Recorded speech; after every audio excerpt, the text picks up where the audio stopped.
Radio G. Les rendez-vous de l'Écuge. Lise Gutmann. Radio J. Jean-François Strouf, bonjour. Les rendez-vous de l'Écuge, c'est le rendez-vous hebdomadaire des programmes de l'Écuge et de l'Institut universitaire Elie Wiesel. Alors, Jean-François, nous avons un invité, et non des moindres, ce matin. Alors Lise, oui, c'est un méchaillé, on reçoit un vrai plaisir, on reçoit dans notre émission un formidable conteur, Georges Perla, dans le cadre d'un cycle qui s'appelle Contes et spectacles du monde juif, un dimanche après-midi par mois pour le bonheur des petits et des grands. Et le dimanche 19 mars, de 16h à 17h30, c'est Schlimazel, les contes du Yiddishland. Avec nous, Georges Perla, qui est celui qui a écrit le texte et qui va jouer ces contes du Yiddishland. Alors, Georges, pouvez-vous nous expliquer en quoi consiste votre spectacle et quel type de jeune public convient et ciblé? Oui, alors c'est des... Bonjour d'abord. Bonjour. Oui. Alors bon, c'est des contes, des histoires que j'ai inventées ou que j'ai pris de contes déjà existants, qui tournent autour d'un mot que j'ai entendu sans arrêt quand j'étais enfant. Et je savais absolument pas ce que c'était.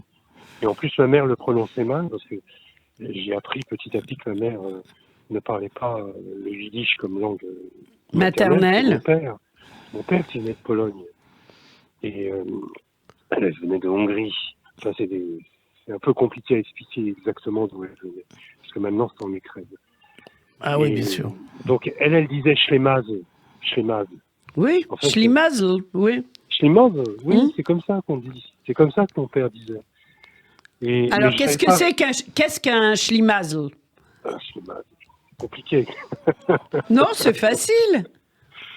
Ouais, mais bon, si on traduit comme ça, c'est quelqu'un qui n'a pas de chance. Voilà, bien sûr. Mais il y a une résonance, ça veut dire aussi tant de choses, quelqu'un qui n'a pas de chance. Parce qu'on dit aussi qu'il y a toujours un Dieu pour les schémas. Oui. Donc c'est quelqu'un qui n'a pas de chance, mais n'ayant pas de chance, il découvre aussi autre chose et il fait partie de toute cette galaxie de personnages qui se promènent dans le Yiddishland, les Shlemim, les Shlemazes, les gens de la Lune, les philosophes de haut vol, les rêveurs. Alors, le Schlemil, c'est le maladroit. Le Schlimazel, c'est celui qui n'a pas de chance. Et quand le Schlemil renverse la marmite de soupe, c'est le Schlimazel qui la prend sur la tête, c'est ça? Voilà. Et le mauvais qui n'a rien à voir avec tout ça, il paye pour les pots cassés, c'est ça? Voilà. Alors, donc, vous allez raconter des contes pour les enfants à partir de quel âge? Alors, c'est à partir de 8 ans. Alors, c'est pas que pour les enfants. Oui, on a on compris. Peut pas dire que c'est des contes pour enfants. On sera des grands enfants alors. Voilà, c'est pour les enfants qu'on a été. Ben, c'est comme les agadotes du Talmud. Il y a plusieurs sens et ramener ça qu'à un sens enfantin, c'est une erreur. Bien sûr. Il est important que les enfants viennent avec les parents. Parce que l'enfant, il apprend à écouter ce qu'écoutent son père et sa mère. Bien sûr. Et ça lui ouvre la compréhension, la sagesse, c'est ça. Hein. Et l'adulte, il apprend à écouter ce qu'écoute l'enfant. C'est-à-dire à retrouver son images enfance perdues lui-même, oui. Dans son enfance. Et c'est comme ça qu'on comprend la vie, qu'on comprend mieux le monde. Bien sûr. Alors, Jean-François, est-ce que tu peux nous dire quelques mots sur la carrière de Georges Perla? Oui, alors il a été inspiré par sa mère quand il était enfant qui parlait cette langue, par son père qui l'a nourri au lait de sa parole, les witz, les plaisanteries, les contes, les paraboles de la Pologne juive. Au théâtre, il a suivi des ateliers d'art dramatique à l'école Charles Lulin et à l'école de théâtre de Masques. Le metteur en scène Jean-Marie Binoche lui a permis d'allier le conte au théâtre et lui a enseigné le sens du mot et du geste.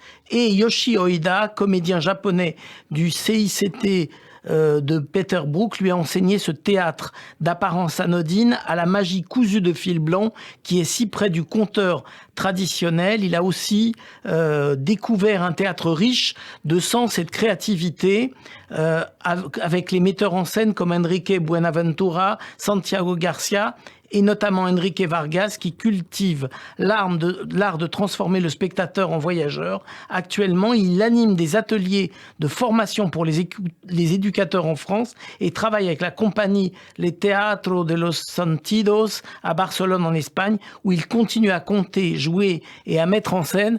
Pour un souvenir tout à fait personnel, moi je l'ai entendu dans des contes africains. Oui, c'est vrai. Un Georges dans notre jeunesse. Oui, et moi je me souviens du Tchaïnik autour à la mémoire de ton père, Georges Perlin. Hein, on se tutoie parce que voilà. Et c'était aussi un spectacle assez fascinant autour de la vapeur qui sortait du Tchaïnik. Donc là, dans le cadre de l'Écuge, ça va être Schlimazel, contes du Yiddishland. Et donc, Georges, ce sont des contes que toi-même tu as écrits, hein? Oui, ou adaptés, ou réentendus. Et parfois, ce sont des contes qui ont été inventés, oui, tout à fait. Oui. Donc, c'est un spectacle qui dure combien de temps? 1 heure. 1 heure, d'accord. Oui. 1 heure de bonheur, hein, on peut le dire. Eh bien, en tous les cas, merci beaucoup d'avoir été avec nous. On sera au rendez-vous du spectacle Schlimazel, conte du Yiddishland à l'Écuge et ça sera donc dimanche 19 de 16h à 17h30. Merci d'avoir été avec nous. Au revoir, bonne journée. Bonne journée, Georges. Au revoir. Alors, Jean-François, on va, dès ce soir, en fait, avant dimanche, il se passe bien sûr quelque chose à l'Écuge. Alors oui, sujet difficile, hein, c'est toujours un sujet qu'il faut aborder avec beaucoup de pincettes.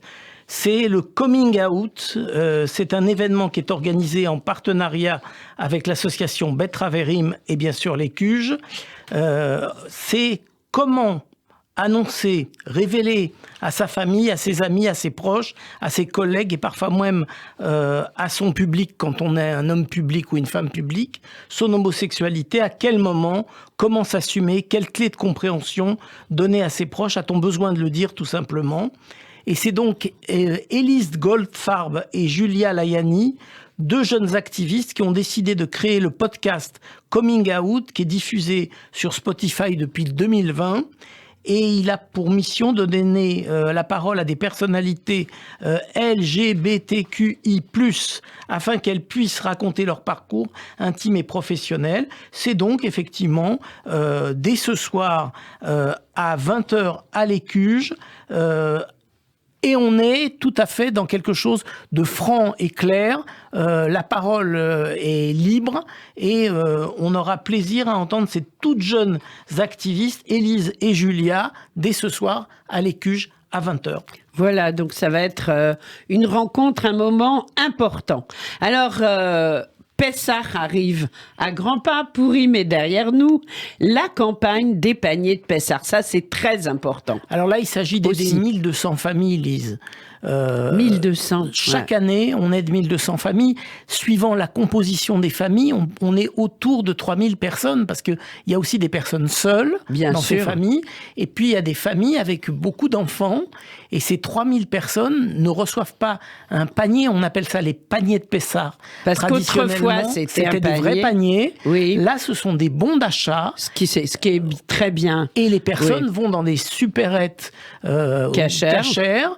Une liste qui est donnée en même temps qu'on leur donne les bons, et elles peuvent avec ces bons acheter dans l'anonymat comme n'importe tout ce qu'il faut, qu'il faut pour Pessah, en sachant que elles sont traitées comme des clients ordinaires, n'importe quel type de client, et pas spécifiquement. Il n'y a pas de misérabilisme là-dedans. On leur donne un coup de main pour acquérir les denrées nécessaires pour Pessah. Alors on peut toujours bien sûr faire un don, et pour cela on va sur écuge.fr et on tape panier de Pessah. Alors Jean-François, quoi de neuf du côté des cours de l'Institut Wiesel, Elie Wiesel? Alors, on retrouve notre ami Ariel Toledano sur la médecine de Maïmonide, éthique et modernité, Ariel Toledano, qui était aux côtés d'Henri Atlan dimanche. Il va finir par prendre un lit de camp à l'Écuge. Oui, c'est vrai. Ils ont coécrit un livre ensemble. Oui. Le colloque était magnifique, passionnant, en présence d'Henri Atlan.